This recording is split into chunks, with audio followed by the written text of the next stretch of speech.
Alhamdulillah Bapak Kapolda Metro Jaya begitu beliau baru dilantik, kami support, kami ajak kiai-kiai untuk backup beliau untuk menegakkan hukum di tengah musim pandemi. Nah alhamdulillah orang-orang yang bikin masalah ya, yang sering-sering menghina NU, mencaci maki kiai, satu persatu kita sikat, satu persatu kita sikat,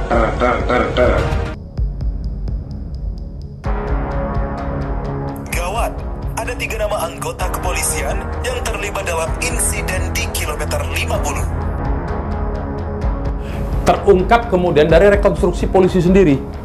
Ya, kenapa saya katakan blessing in disguise? Dalam rekonstruksi itu ternyata betul dugaan kita bahwa mereka diculik, yang di awal kita sebutkan diculik itu pada hari Senin pagi tanggal 7 itu kan kita belum tahu tuh sebenarnya pengumumannya. Ada rilisnya rilis ya, kan bahwa kita sebut hilang. Ya, Nah, dan kan? kemungkinan diculik kita dan sebut. tidak diketahui Dan siapa. tidak diketahui siapa. Nah, itu posisi kita begitu. Ya, gitu. ya, ya. Nah, alhamdulillahnya itu mereka sendiri dari proses rekonstruksi itu membenarkan dugaan kita awal itu bahwa dia diculik. Karena apa? Karena ternyata rekonstruksi itu membuktikan 4 orang masih hidup, ditarik keluar dari mobil dan dipindahkan ke mobil lain, dibawa pergi. Ya, itu artinya dalam bahasa, kalau kata kita, kalau bahasa hukum, karena kita tidak mengetahui itu penculikan. Karena dia tidak menunjukkan identitas. Iya. Ya. Dan tidak ada surat penangkapan. Tidak ada surat penangkapan segala macam.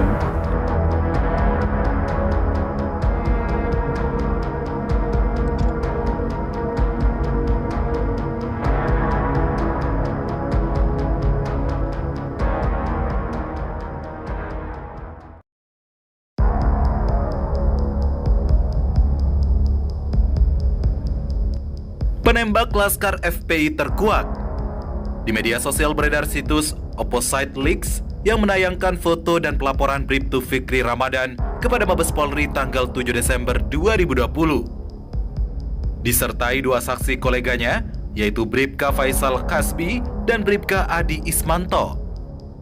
Uniknya, terlapor adalah 6 anggota Laskar FPI yang mati ditembak polisi. Maka muncul pertanyaan, apakah 3 polisi ini penembak 6 Laskar FPI?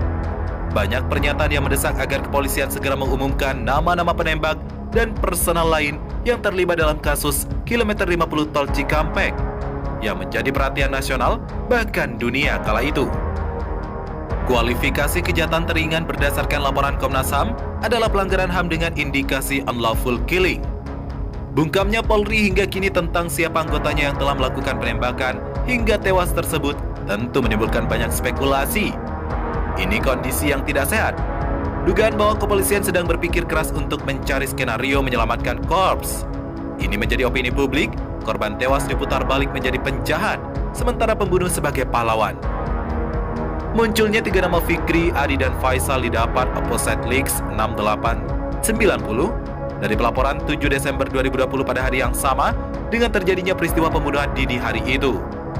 Aksi sendiri dimulai pukul 23:45 waktu Indonesia Barat, tanggal 6 Desember 2020. Bribtu Fikri Ramadan menerangkan, tindakan aparat melakukan hal tersebut tak lain sebagai tindakan tegas dan terukur kepada pelaku. Publik menilai, ini untuk mengganti diksi menembak juga bisa diartikan membantai dan menyiksa. 3 hal kemungkinan terhadap 3 nama tersebut. Pertama, Bribtu Fikri, Bribka Adi, dan Bribka Faisal itulah yang melakukan penembakan Laskar FPI, sehingga ketiganya yang paling siap untuk mempertanggungjawabkan hingga ke proses hukum peradilan sesuai peristiwa atau skenario peristiwa. Kedua, bukan ketiganya, tetapi mereka menjadi pemeran pengganti, sekedar formalitas untuk melaporkan. Ada pelaku lain baik anggota Polri atau instansi lain yang menjadi eksekutor sebenarnya. Ketiga, anggota Polri dan instansi lain berkolaborasi untuk mengeksekusi. Artinya dapat lebih dari 3 orang personal di atas.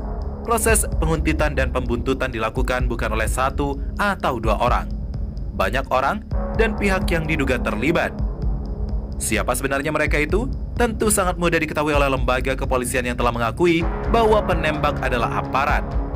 Hanya, hingga kini terjadi keanehan bahwa hal yang mudah itu justru tidak diungkap.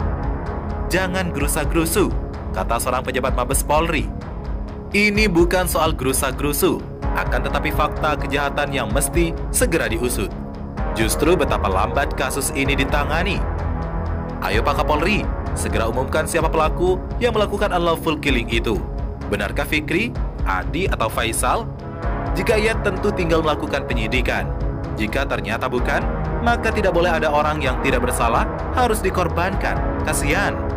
Persoalan ini akan semakin jelimet dan bikin mumet perencana atau pemuat skenario jika bermotif untuk menutupi kebenaran.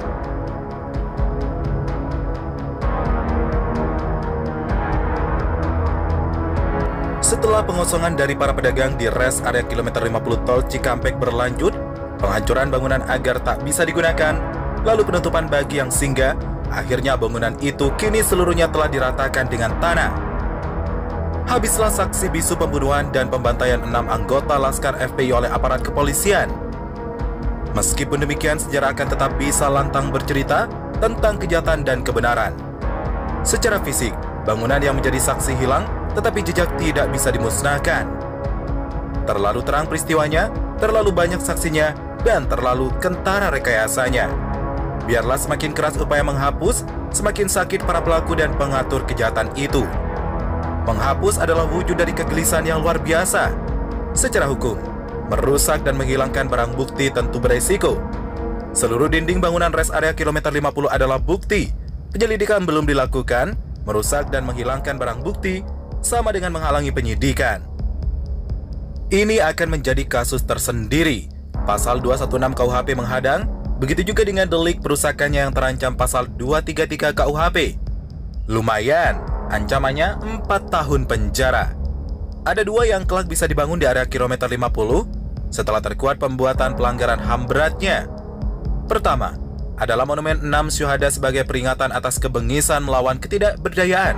Kedua, Museum HAM ini lebih luas bukan saja peristiwa pelanggaran HAM atas 6 Laskar FPI, tetapi banyak pelanggaran HAM lainnya.